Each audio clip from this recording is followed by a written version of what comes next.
Every responsible man here ought to have a will. If you are a man and you have a family, you ought to protect their future. And that comes through having a will. A will is a legal document that says that what you have accumulated in your life, this is how you want it passed on to those that you leave behind. To not have a will is to say, I want somebody else to determine where what I have been able to accumulate, the assets of my existence, I want somebody else to determine where they go, how they are distributed, and where they wind up. But a responsible man wants to be ahead of that and make the determination of where their assets are to go. You see, to create a will is saying you are future-minded. You won't always be here. So you're going to be thinking about tomorrow, today, in your financial or asset planning. Unfortunately, what many do not understand is that there are not only wills of physical assets, there are wills of spiritual assets. What you pass on generationally that has spiritual value attached to it. And unfortunately, many men who don't even bother to pass on physical assets refuse to pass on spiritual assets, one or both, because they're not future-minded. And as a result of not being future-minded, there is chaos in the future because there was not clarity set forth in the present. The Bible has a lot to say about legacy, about what is passed on to the next generation and beyond. In fact, Proverbs chapter 13, verse 22 says, a good man leaves an inheritance to his children's children. Translation, a bad man leaves no inheritance to his children's children. So if there is no future planning, you cannot be dubbed a good man. Because a good man is not only thinking about what's happening with him today, but what will happen on a 3-generational level. He's concerned about today, he's concerned about his children, and then he's concerned about his children's children, his grandchildren. So a man who's not 3-generationally minded, God says is not a good man, because he's not thinking long term. He may only be thinking about today as though tomorrow will never come. So every man, all of us as Christians, but specifically to men, a good man has to be generationally minded at least 3 generations long for God to call you good.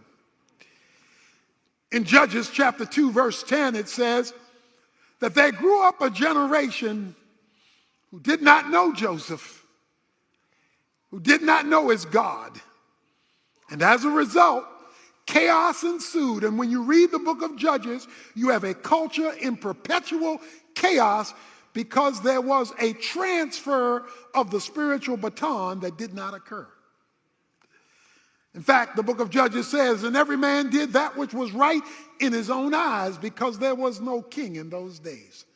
There was no standard that had been passed on. Today we live in a day of societal chaos.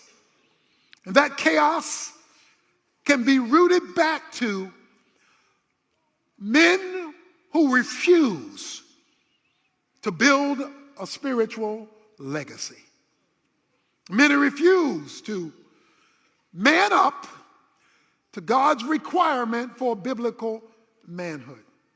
And like it or not, God starts with holding the man responsible for how the legacy works out or does not.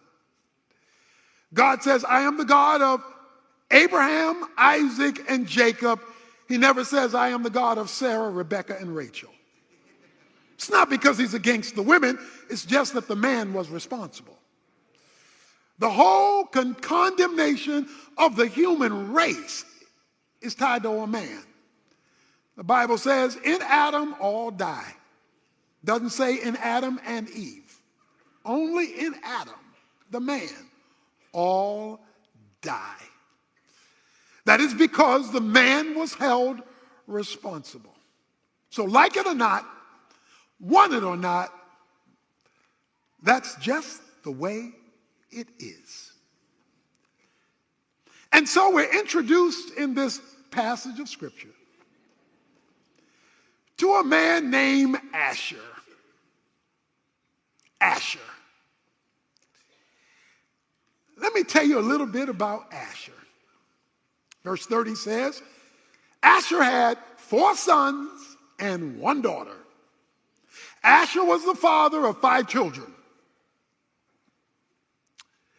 And when we end the story of Asher, as you'll see, he comes out pretty good. But he didn't start that way. You see, Asher is the 7th son of Jacob. He is the first son of Zilpah, the 7th son of Jacob. If he's the 7th son of Jacob, that means he's been raised in a dysfunctional family. Because as far as Jacob's family was concerned, Papa was a rolling stone. Wherever he laid his hat was his home. Because Jacob had 12 kids by 4 different women. Jacob created chaos in his family.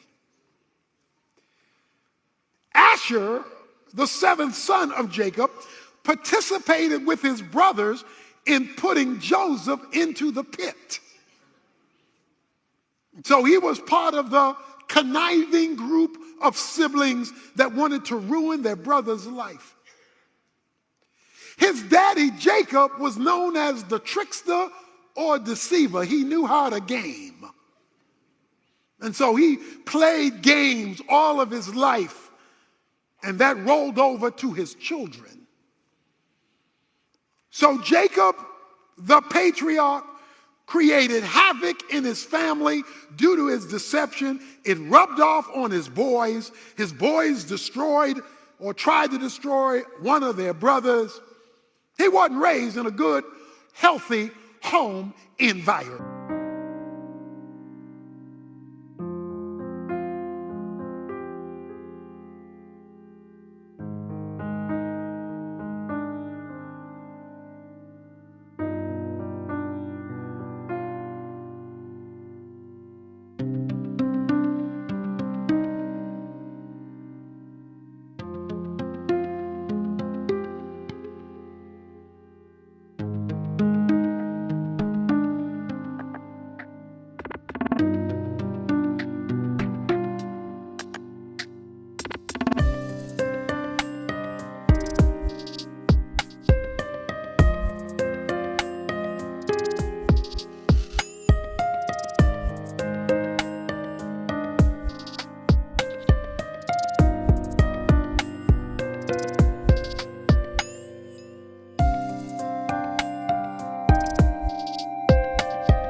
Wasn't the kind of environment that would have been inducive to an orderly family structure.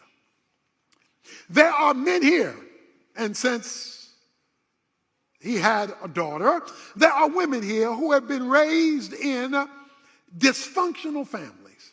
Well, before you ever get to 1 Chronicles chapter 7, that's Asher. That's his history and his background. It's not a pretty one. It's not to be one to be proud of, but somewhere along the line, there was a transformation that occurred in the life of Asher. Because when we read about him here in 1 Corinthians chapter 7, we're going to give you some good news. So the good news that I want to give all of us here today, especially the men, but the principle applies to all of us, is that your past doesn't have to determine your future. That no matter how messed up your yesterday was, does not have to control what your tomorrow will be like. That you have an option to change your legacy. And that the legacy bequeathed to you does not have to be the legacy you dispense to others. Whether it is your immediate family, whether it's your siblings, or those who come under your influence. Such is the case with the change and transformation that took place in the life of Asher. Well, let's go to verse 40, because we'll see four things of Asher's impact and his legacy that ought to be true of every man and every head of household who is here. All these, verse 40 says, were the sons of Asher,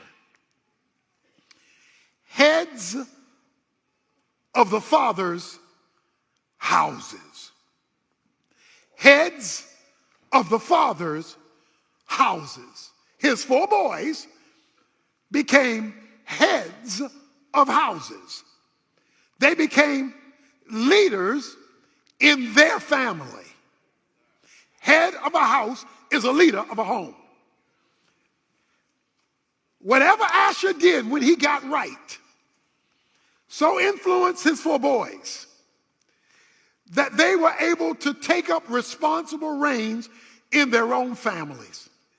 It says that his sons became heads of households, that is, leaders within their home, that is, they were willing to own the responsibility for the family. The government's not supposed to raise your children. The neighborhood is not supposed to raise your children.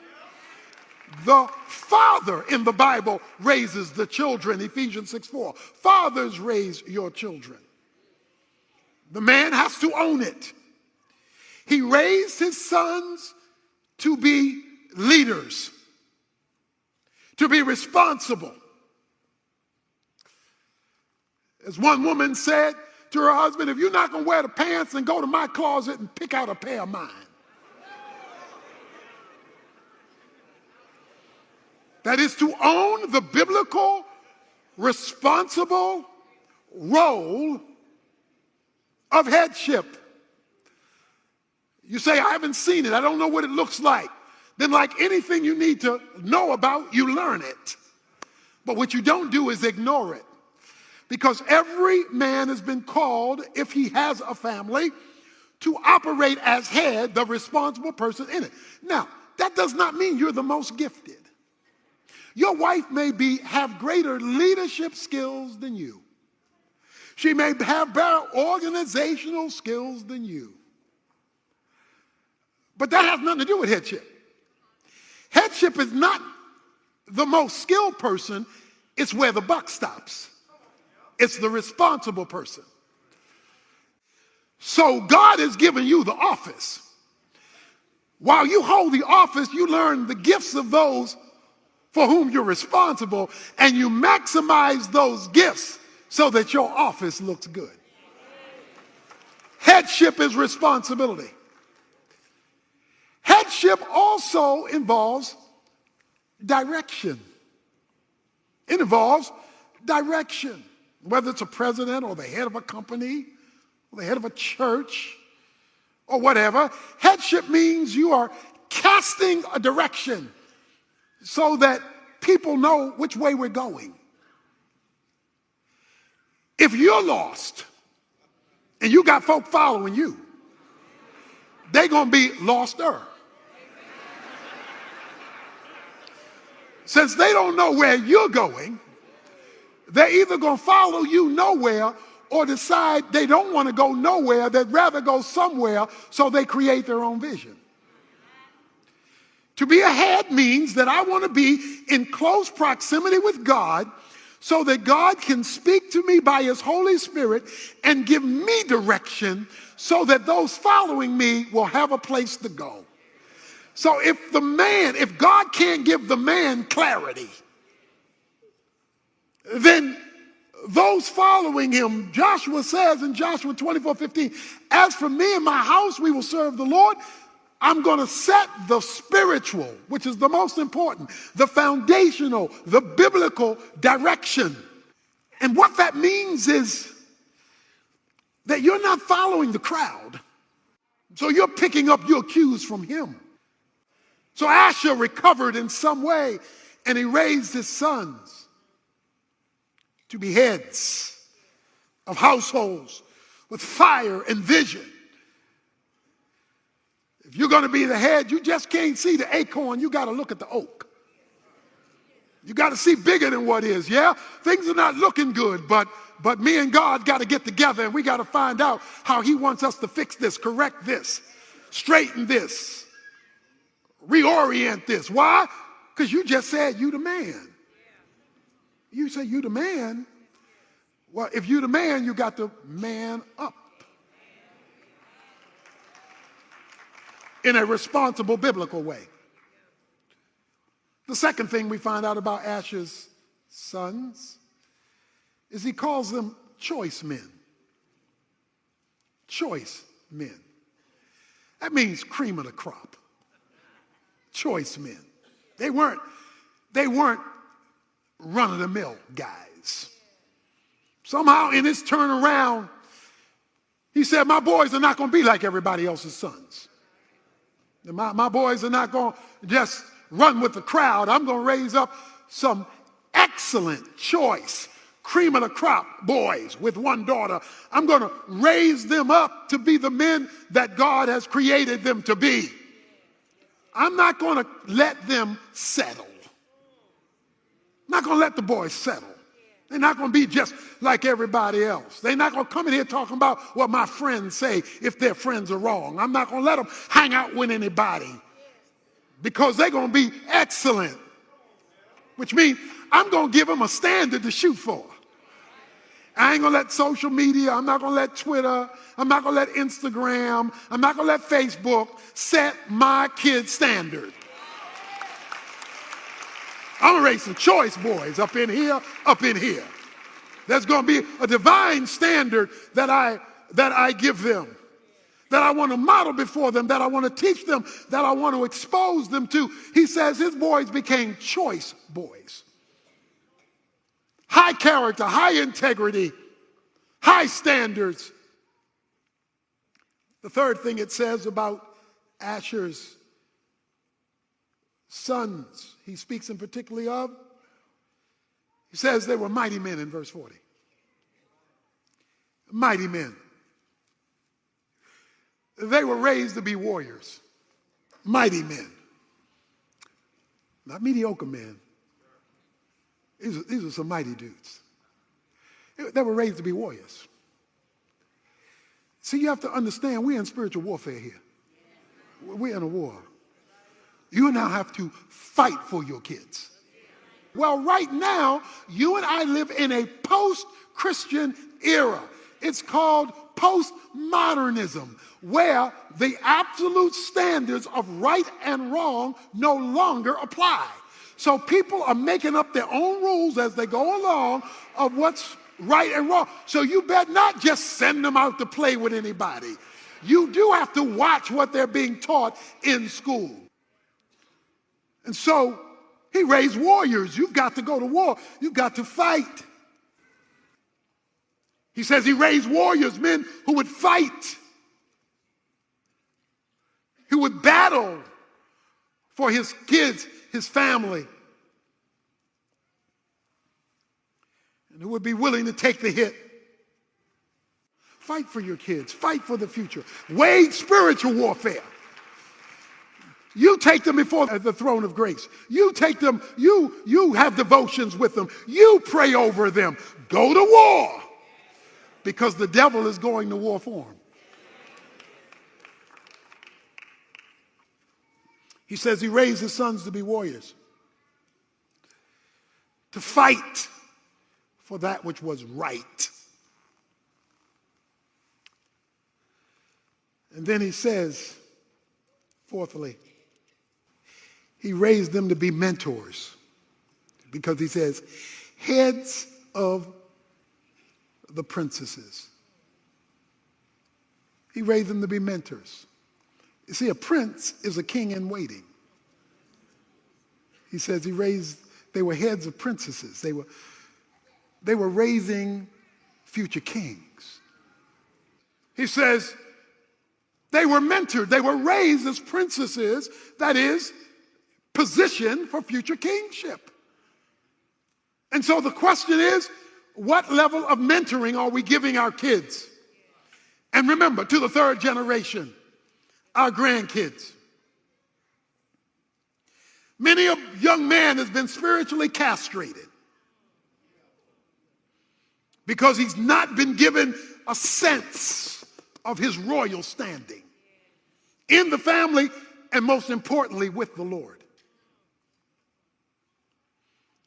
They've been duped and ripped because there's no godly male figure who loves God, who loves them, who gives them a biblical worldview, and who spiritually imparts to them so that they take all of God into all of life, into all of their world.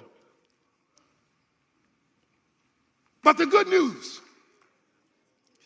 is that God can change your yesterday, no matter how messed up it is, and give you a different tomorrow. I know your daddy wasn't there, or he was a bad daddy that was there. I know you've had bad experiences and you've had sins and rebellion. I know all that, but then all you are is just give yourself a name. Call yourself Asher, because you got some dysfunction in your history. But the good news is he shows up in chapter 7 of 1 Chronicles, a brand new man. So your yesterday doesn't have to control your tomorrow. Because look at how this thing closes. It says at the end of verse 40, and the number of them enrolled by genealogy for service in war was 26,000 men. Oh, wait a minute now.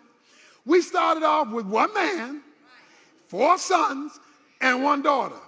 But by the time this man got through, he got 26,000 in his legacy that are ready to go to war. See, you just can't be thinking about you. You got to be thinking about the generations behind you, and you got to build yourself an army of men and women. That meant women were in it because more boys were being born, and so you got to build yourself an army. The problem is Satan has been building his army while God's army has been shrinking. So we got to build an army, 26,000 men. You got to have a bunch of folk who take a stand with God and with one another.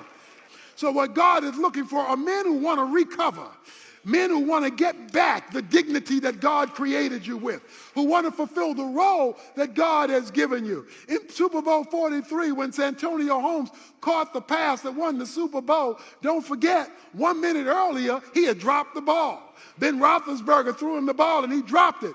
But then Ben Roethlisberger called him back and said, I'm going to throw it to you again, and this time don't drop it. So if you've dropped it yesterday, you got kids you don't live with, kids you sired that you don't talk to, grandkids that you don't know. Okay, you dropped the ball, but God's ready to throw you another pass. And now you got to be willing to catch the ball and move from here. You say, but I wonder whether it's too late. Well, no, it can't be too late. Because in Hebrews chapter 11, verse 21, it says that Jacob, even with his grandchildren, recovered because he blessed his grandchildren while he leaned on his staff just before he died. So if it's too late with your kids, get your grandkids so that you reach them and impact them for time and eternity. When God is ready to give you a new level of experience with him, it comes with a test. Now, the bad news of a test is that it's a test. The good news of a test is that it's preparation for a higher level. And you can really know when God is ready to really move you to the next level because it will be a final exam. In other words, it'll be a major test. Now, we get minor tests, little pop quizzes along the way. But then everybody gets hit with that whopper. That test that seems like it'll knock you over. It's a major exam because God is ready to move you to a major level. So today we want to look at the test of faith. Abraham's final exam. The author of Hebrews tells us that it came when God asked Abraham to offer up Isaac, which took place in Genesis chapter 22. So what he talks about in Hebrews 11 actually took place in Genesis 22, this final exam. He is told to offer up Isaac, who was the promise.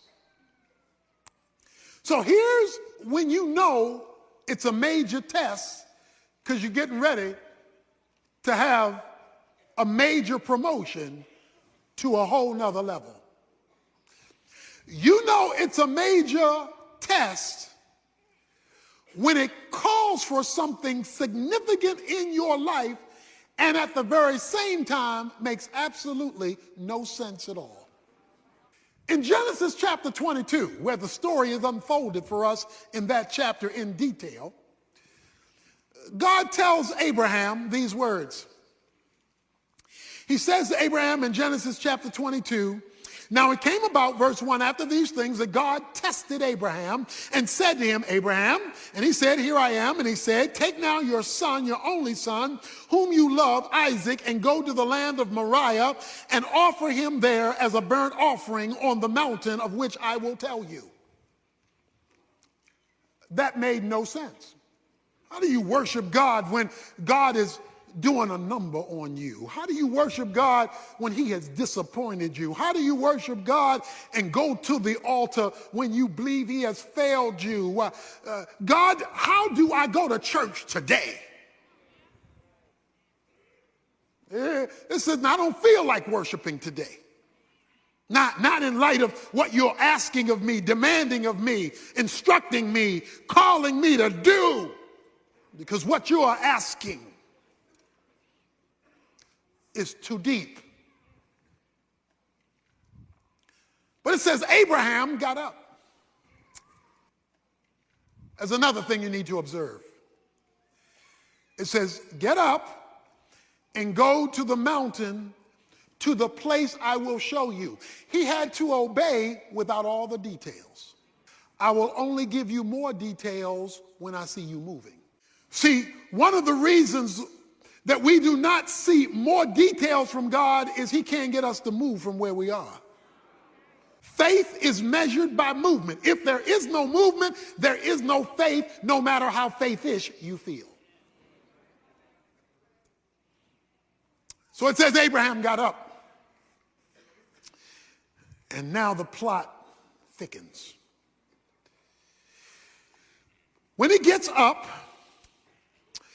I want you to keep this verse in mind, verse 4. I'm just going to read it right now. We're going to pick it up in a minute. Verse 4 says, on the third day, Abraham raised his eyes and saw the place from a distance. Let me read verse 4 again. Verse 4 says, on the third day, Abraham raised his eyes and saw the place from a distance. Somebody say third day. On the third day, Abraham raised his eyes and saw the place from a distance. He tells the young men, the servants who help carry the load, y'all stay here. I and the lad will go up and we will worship and return to you. Well, wait a minute now. Abe, God just told you to go kill him. Abe tells the boys, I'm going up here to worship. You boys stay here, me and Isaac. We're going up here to worship. And when we finish our church service, me and the lad will come back. Wait a minute now. God just told you to kill him. Y'all stay here. I'm going up here take care of what God told me to do, and when I finish what God told me to do, me and the boy will see you afterwards. But God told you to kill him. So what you mean, we coming back to see you afterwards? See, when you're called to faith, you got to speak the truth in the midst of the contradiction of the circumstance. Hebrews 11 says the reason he said that was because he believed God was even able to raise the dead. That's what Hebrews 11 says. So if I obey you, God, and do what you told me to do, and at the same time believe your promise that you're going to work through Isaac to make a great nation, then I also have to believe, since you don't contradict yourself, that if I do what you tell me to do, you got some kind of miracle you're planning to bring me and this boy back here again. But what made him speak that? Where did this faith confidence come that God could raise the dead? Well, you recall, Sarah's womb was dead. And Abraham couldn't function no more at 100 years old. And God created a hookup. And the miracle baby of Isaac was born. He had seen what God could do in raising a womb. So he figured the same God could raise a son. So when God calls you to a major exam, don't forget what he did in the quizzes. Don't forget what he did yesterday when he moves you to a bigger challenge tomorrow. Because if it's bigger today than what he did yesterday, is because he's moving you to a new grade level, a higher experience with him. And so they make their way to the place that God said. So Abraham now is talking to Isaac. Isaac says to his father, my father, verse 7 of Genesis 22, here I am, my son. He said, behold, I see the fire, I see the wood, but I don't see the lamb. Every other time we went to church, we had a sacrifice. But today, you ain't bring a lamb. What's up, Dad? Dad looks at his son, can't say anything. You know what he says? He says, son, God's got to fix this one. The Lord will provide himself, because I don't have an answer for you. I don't know how this is going to work out. And when God puts you in a final exam, you don't know how this is going to work out. God has got to do something here, because only God has an answer to this dilemma of faith that I'm in. Because this is a midterm or a final. This is not a little pop quiz, and it's confusing. And God's got to provide the solution. And so he takes his son up. He puts him on the altar. Verse 9, he built an altar, arranged the wood, bound his son Isaac, and laid him on the altar on top of the wood. Can you imagine what he's thinking, feeling? And Abraham stretched out his hand and took the knife to slay his son. Because guess what? That was what he was told to do. Verse 11, but the angel of the Lord called to him from heaven and said, that's Jesus in the Old Testament, the angel of the Lord, Abraham, Abraham. Whenever God calls your name twice. See, when he told him to obey, he only called his name once in verse 1, Abraham. But now in the middle of his crisis, he calls his name twice. That means there's something special coming down the pike. Abraham, Abraham. And he said, here I am. Do not, verse 12, stretch your hand out against the lad and do nothing to him. For now I know you fear me, since you have not withheld your son, your only son, from me. Now, I don't know about you, but you should be having a problem right now. And it ought to be a theological problem, because God says, now I know. Oh, wait a minute, you God. You're omniscient. Omniscient means all-knowing. You already knew what I would do because you're God. You know yesterday, you know today, and you got prophecy down. You know tomorrow. You know where I came from. You know where I am. You know where I'm going. What do you mean you only know this now? And you're an all-knowing God. Come on, with your knowledge base, I could have stayed in bed. We could have skipped all this because you already know. But that's not what God says. He says, now I know, as though I didn't know before. Because I know it, I'm knowing it now. And I only know it now because of what you just did.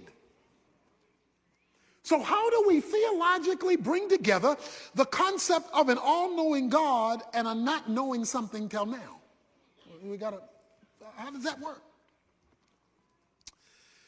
Well, I want to share with you today something God does not know. While God knows everything actual and everything potential, he does not know everything experiential. For example, if you were to ask God, what does it feel like to commit a sin? I suggest to you he couldn't answer that question because he's never done it. The reason why God became a man in the person of Jesus Christ, according to the book of Hebrews, is that God became a man in the person of Jesus Christ so he could sympathize with our weaknesses, so he could feel what we go through. The Father knows what you go through. Jesus can feel it. So Jesus the Son can explain to God the Father, who already knows the information, what the information feels like, because he became a man. So what then is being said to Abraham at this moment? He is saying, Abraham, now I know you love me because I see it and feel it.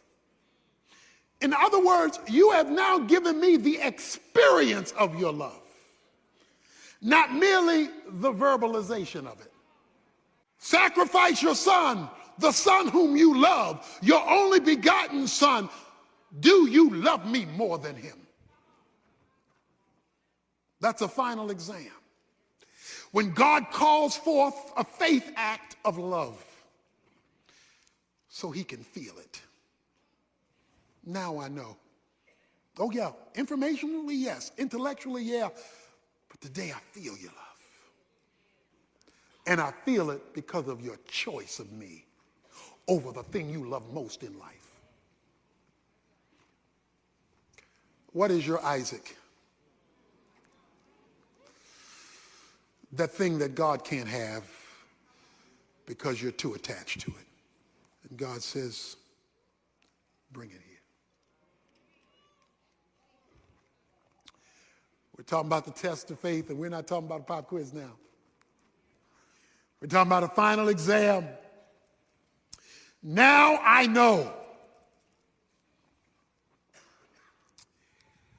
And there we have it.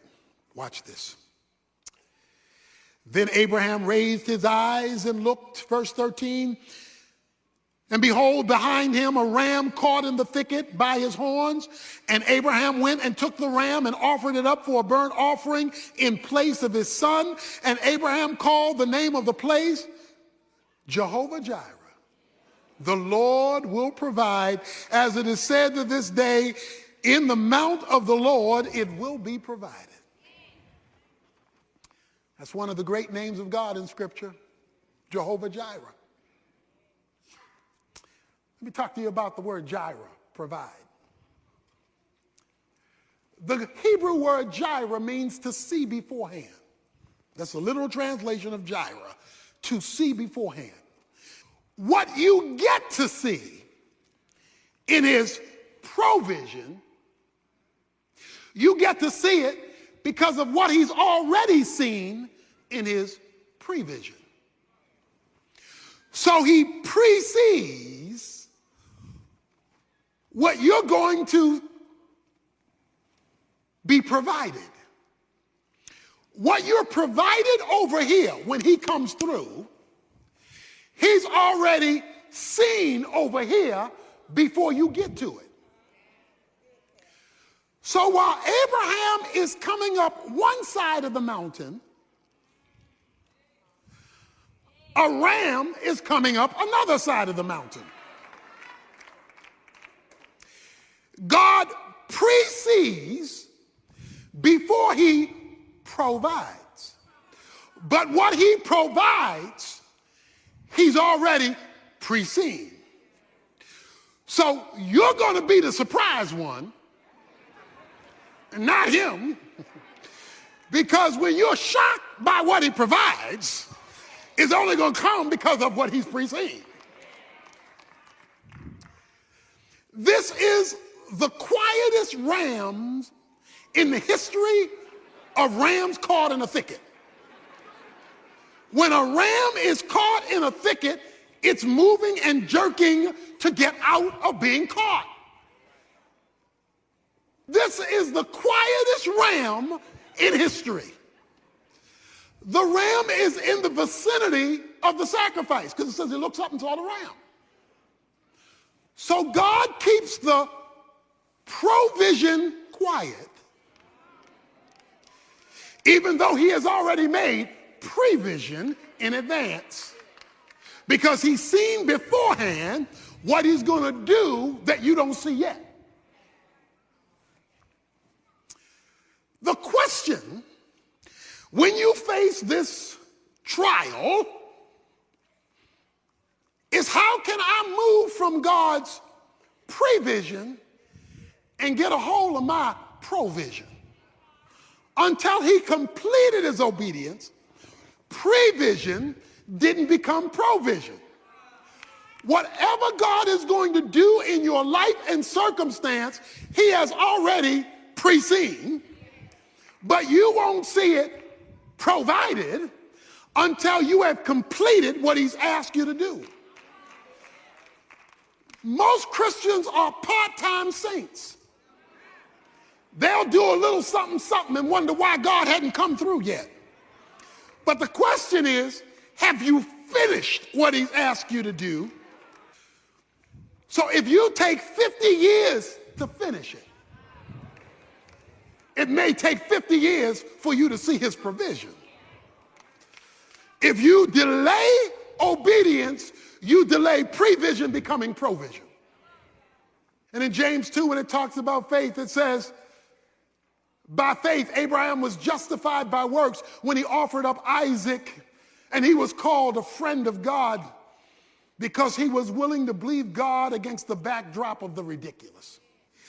God says to him, verse 15 of Genesis 22, then the angel of the Lord called to Abraham a second time from heaven and said, by myself I have sworn, declares the Lord, because you have done this thing and have not withheld your son, your only son. Indeed, I will greatly bless you. I will greatly multiply your seed as the stars of heaven and as the sand which is on the seashore, and your seed shall possess the gate of their enemies. In your seed all the nations of the earth shall be blessed, because you have obeyed my voice. He says, Abraham, I got it now. I got it. Because you've obeyed my voice in the final, in this tough thing I've asked you to do, I got it from here. I'm going to swear by it.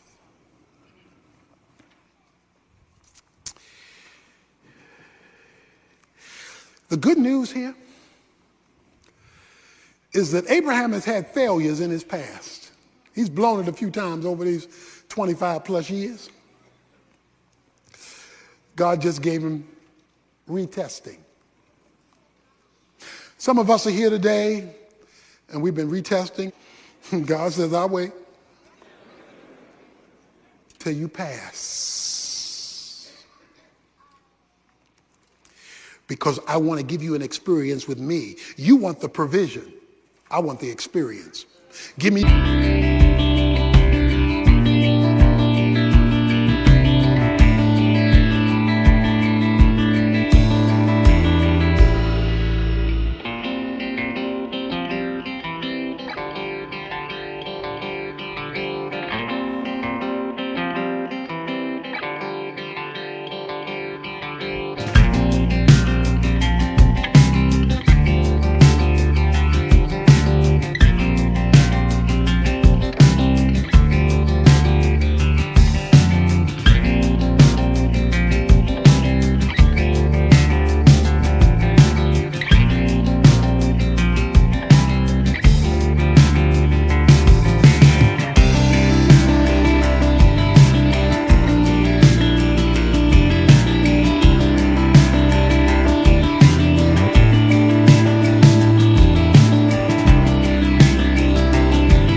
experience of your commitment, and I'll show you what I can do with rams caught in the thicket, waiting to move when I tell it to.